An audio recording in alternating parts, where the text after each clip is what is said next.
Hello, আমি মিষ্টু চলে আসলাম আবার একটা নতুন ব্লগ নিয়ে। আর আমার ব্লগে তোমাদের অনেক ওয়েলকাম।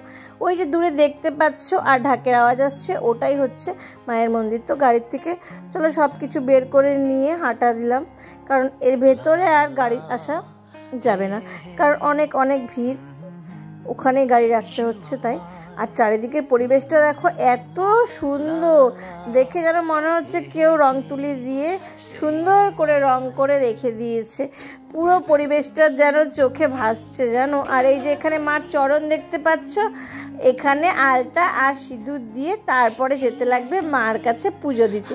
তো মার জন্য একটা মালা নিয়ে গিয়েছিলাম, তো ঠাকুরমশাই সেটাই পরিয়ে দিচ্ছে মাকে, আর একটা ওড়না নিয়ে গিয়েছিলাম মাকে মাথায় দিয়ে দিচ্ছে।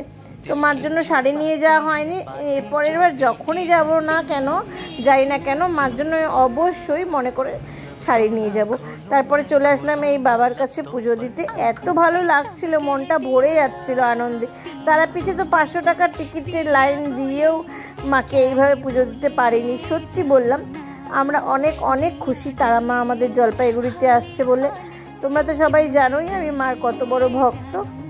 তো চলো, ভিডিওটা কেমন লাগলো অবশ্যই কমেন্টসে জানাবে। আর ভিডিওটা ভালো লাগলে একটা লাইক কমেন্ট আর একটা শেয়ার করতে ভুলো না যেন। ভিডিওটা এখানেই শেষ করলাম। সবাই ভালো থেকো, সুস্থ থেকো, সাবধানে থেকো। দেখা হবে পরের ব্লগে। টাটা।